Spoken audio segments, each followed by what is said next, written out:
From the CISO Series, it's cybersecurity headlines.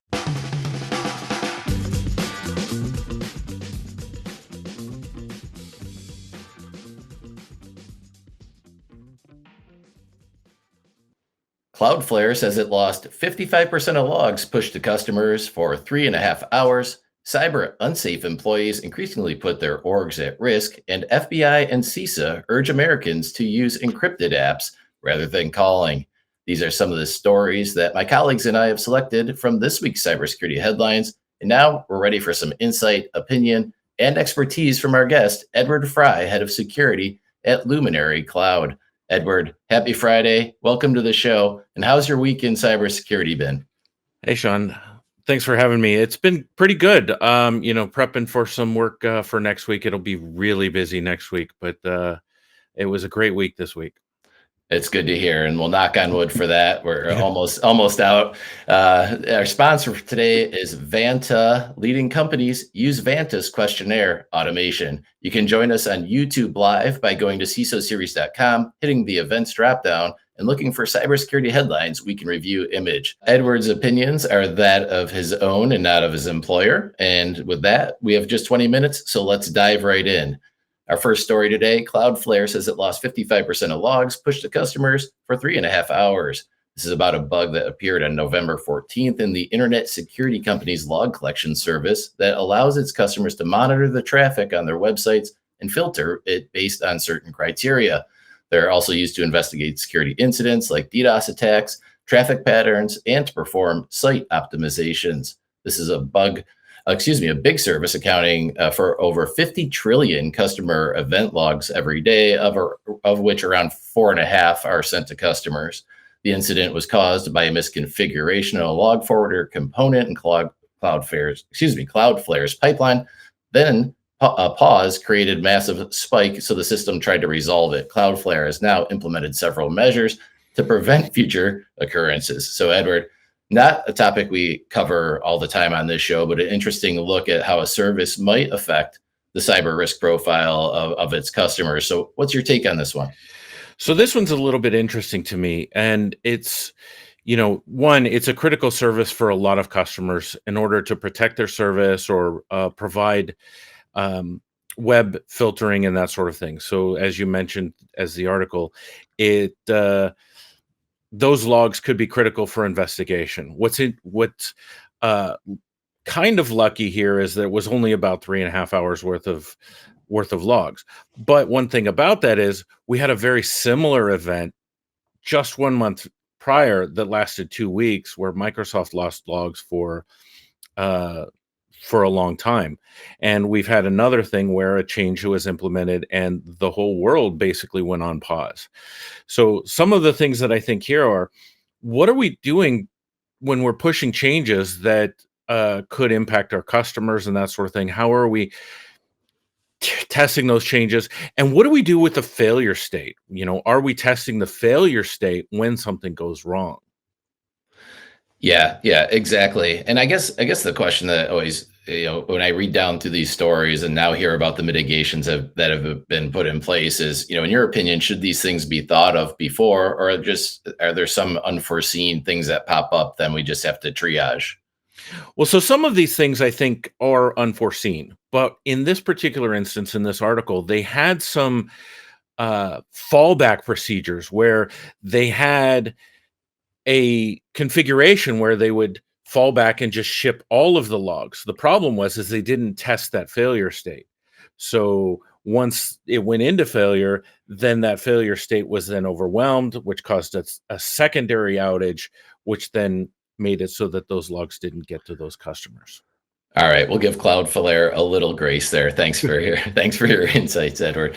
All right, on to our second story. Cyber unsafe employees increasingly put their orgs at risk. A new study from CyberArk surveyed more than 14,000 employees across a variety of industry and shows that 80% of respondents access workplace applications from personal devices that lack key security controls. A third of respondents are able to alter sensitive data without admin level privileges, and roughly 30% can approve large financial transactions on their own. Nearly half of respondents admitted to reusing the same login credentials for multiple work applications, and about a third use the same credentials for both work and personal applications. And the final statistic here, 65% admitted to bypassing security policies for personal ease, because those things kind of get in our way. We want to smoothly ride down the freeway without our seatbelts on. So, Edward, a lot of stats here, obviously a lot of them alarming.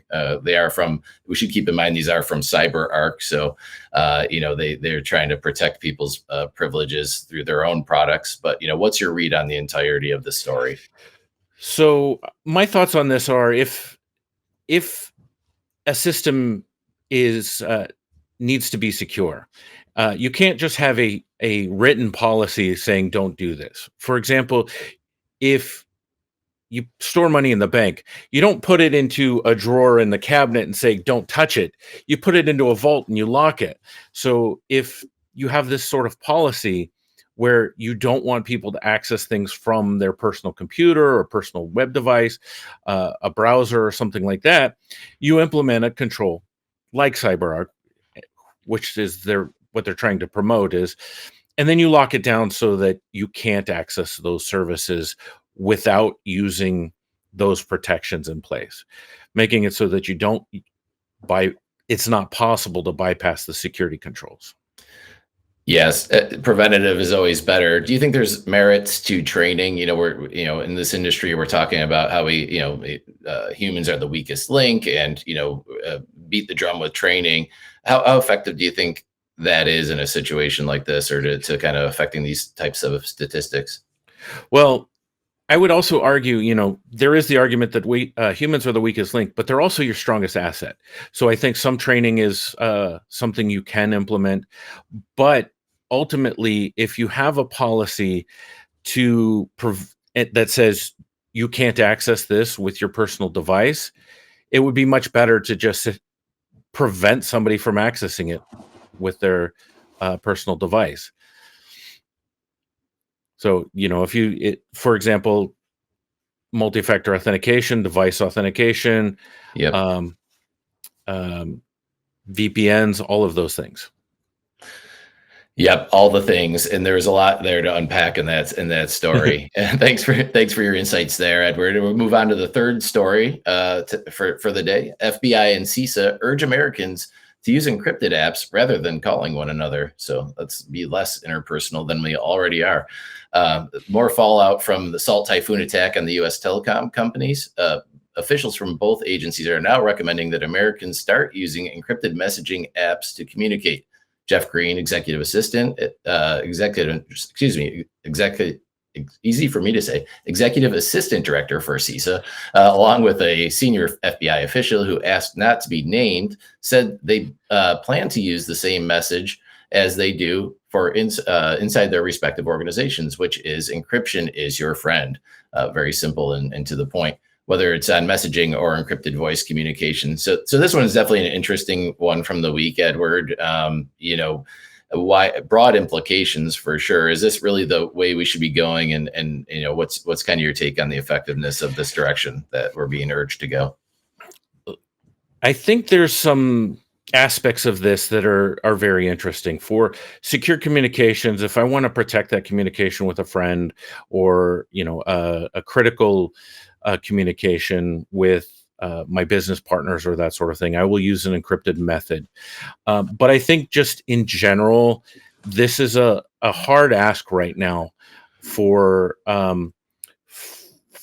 say me to communicate with my mom or my friends who are on different platforms.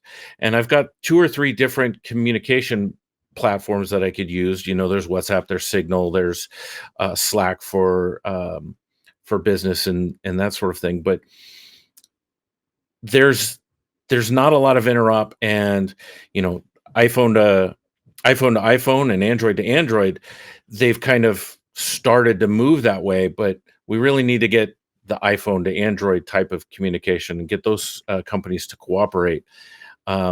Because just saying use one of these commercial applications or one of these open source applications becomes a problem. And then I think there's also some aspects of it where using some of those encrypted tools have had headline reaching events where somebody got in trouble with, say, the FTC for using such a tool. Yeah, it's going to be tough for me to say, sorry, mom, I need to message you on Slack today because, I'm worried about our voice call being recorded. Not that we're talking about all that top secret thing, but, we're talking about nation state actors here and trying to, prevent in a pretty drastic way that will shift. And I love your point on when we can get Apple to cooperate with Google, that will be a great day for all of us. Indeed. Let's all be friends. So Absolutely. All right, let's move on. I just, before we do, we would like to put a word in for today's sponsor, Vanta. As third-party breaches continue to rise, companies are increasingly vigilant, which means more time spent on manual security reviews. With Vanta questionnaire automation, security and compliance teams can complete security reviews up to 5 times faster, giving you time back to focus on running your security and compliance programs. Over 8,000 global companies like Zoom Info, Smart Recruiters, and Noibu use Vanta to save time on security reviews. Visit Vanta.com to learn more about questionnaire automation. That's VANTA.com. All right, let's move on to our next story.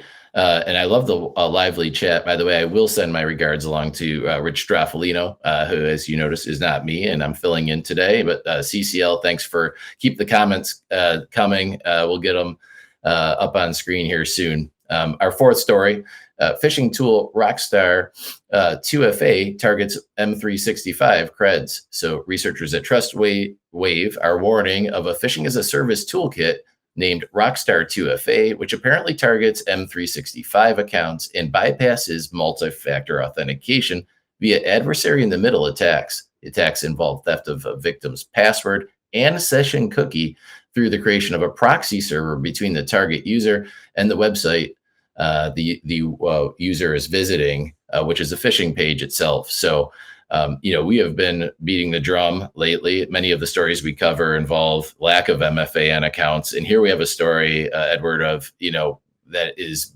sort of bypassing maybe the control we rely on a little too much. So what's your take on this one? This one's tough because, as a security practitioner, implementing multi-factor authentication was supposed to be part of the, end all to prevent that sort of credential harvesting and what have you. But now you've got an adversary in the middle, they're proxying the connections. How do we solve this, right?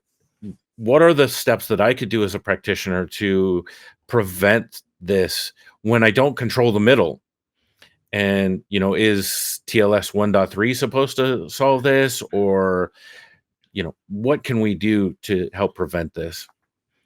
I agree. This one hurt me too. I'm the same mindset, where we're just getting to the point where, widely adoption of MFA, and here's a workaround to that. And it seems like the game that never ends for security practitioners, for sure.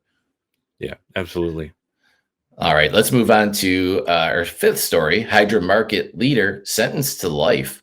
Russia, of all countries, continues its crackdown on cyber criminals. On Monday, authorities sentenced Hydra market leader Stanislav Moishev to life in prison for running the world's largest dark web market platform for drugs and money laundering. 15 other accomplices also received sentences. Russian law enforcement also arrested ransomware gang leader Wazawaka, sounds like a quote from Fozzie Bear, on Friday for his role in several hacking groups. All of this is rare for a country that typically tolerates cyber criminals as long as they're not targeting Russian targets. So a lot in this one, and definitely it raised my eyebrows. So I'll let you just riff on this one, Edward, a lot here. So this is something that I find kind of interesting because, as you said, they don't typically crack down on the cyber criminals so long as they're not acting against the state. So the question is and kind of raises in my mind, is it that they weren't cooperating with the state and weren't acting on their behalf or refused to do that, or that they actually also tried to go after their local state infrastructure and that sort of thing? So I find that interesting, that a life in prison sentence is It Pretty big, seems it pretty seems rare. it seems rare and harsh, and then, coming from Russia as well, I mean, not known for their crackdown on cyber criminals. We've had a number of stories recently. I mean, what's kind of your take on that? I mean, are they posturing for some kind of, is this like a political play in your mind, or are they just really changing their stance for the good of the whole? That's a great question. I really don't have a good answer, but I think that it is a new and interesting trend that we'll see coming in the next few months and over the next year or so.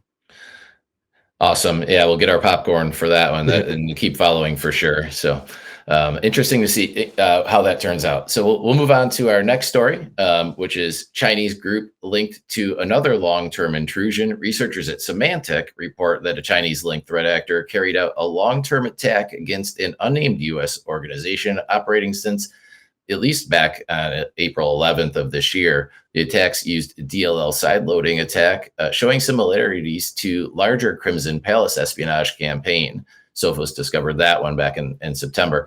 The threat actors used their access for credential theft and targeted access around Exchange servers. So, Edward, this is another example of growing Chinese threat actors, and we see the difficulty of getting Salt Typhoon out of the telecoms, and they've been in this network that didn't name the company in this case, but it seems like they have a habit of hanging around and being tough to kick out. So, what's your thought on the threat that China's bringing to the table here?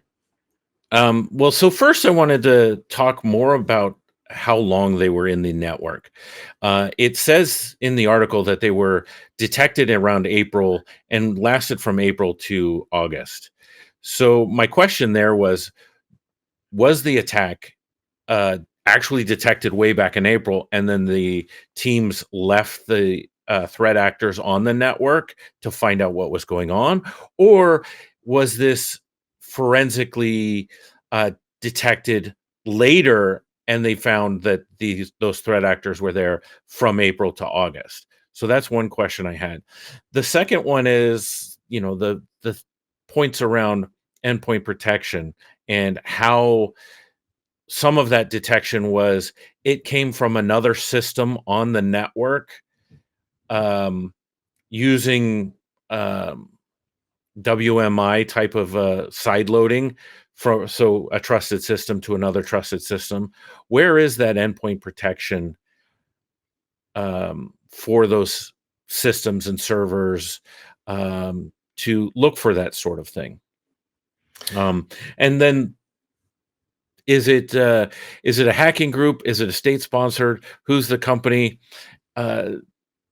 There's a lot of vagueness in there, so I'm not quite sure where to go with that. Yeah, I agree with that. CCL said, "How do we discourage someone whose job it is to hack orgs in another country?" That's a good, interesting spin on it. It feels like something, like you said, there's middle ground for your networks. Here we have threat actors that we have seemingly very little control over. What's your take on that, Edward? So our country has threat actors like that. There's a whole team that's very well known of other state sponsored. You join the army, you go into this unit, and your whole job is to go hack other countries and other networks and that sort of thing. But the real thing is, from a corporate perspective or from a state perspective, you have to realize that those actors are out there. And so you have to implement those controls to try and prevent that. So you're not really, in my mind, trying to stop that other organization. That's their job to try and get into you. Your job is to prevent them from getting into you. Spot on. Yeah, spot on. If we distract ourselves with where all the threats could possibly come from, it might takes the eye off the ball of, hey, let's just get down to having the foundational controls in place that you mentioned.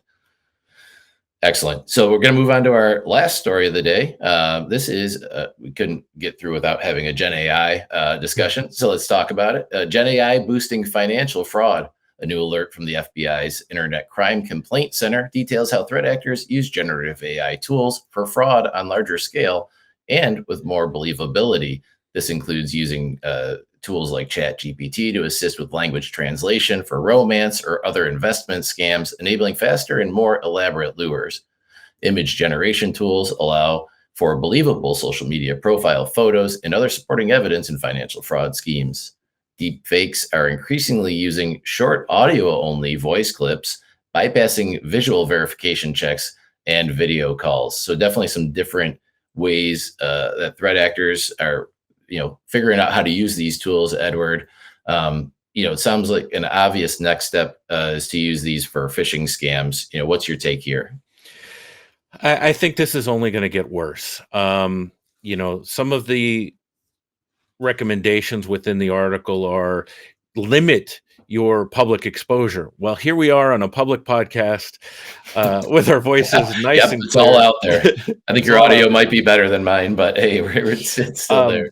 We've got pictures, that sort of thing. I think this is it's getting better.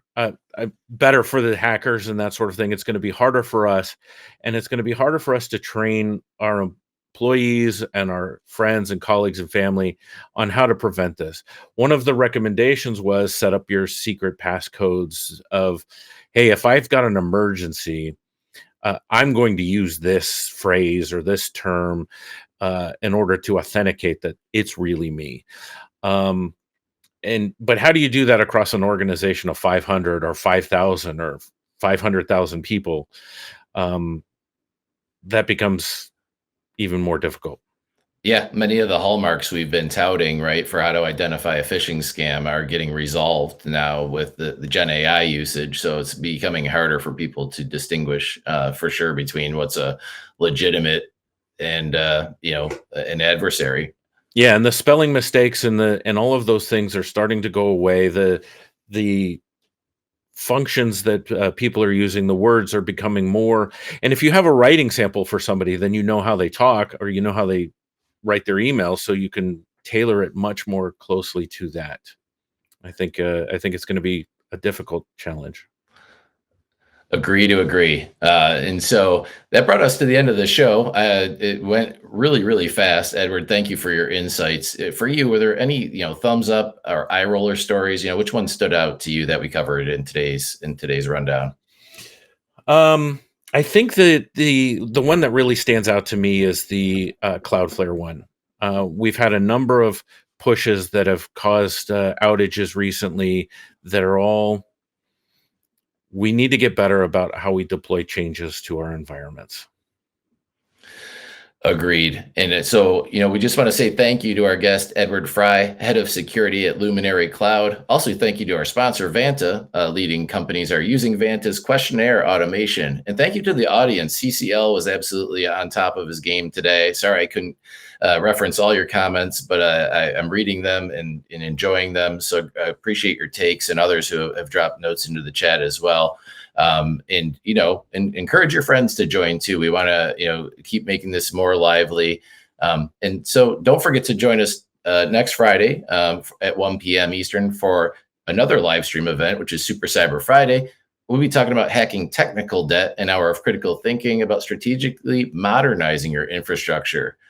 Later on Friday, we'll be having this very show, the Week in Review, starting at 3:30 p.m. if all goes to plan. And you can register for both by going to the events page at CISOseries.com. In the meantime, you can still get your daily news fix via cybersecurity headlines. It drops about 6 a.m. Eastern every day. So with that, I'd like to wish you all an awesome weekend, and thanks for joining us. We'll see you next time. Cybersecurity headlines are available every weekday. Head to CISOSeries.com for the full stories behind the headlines.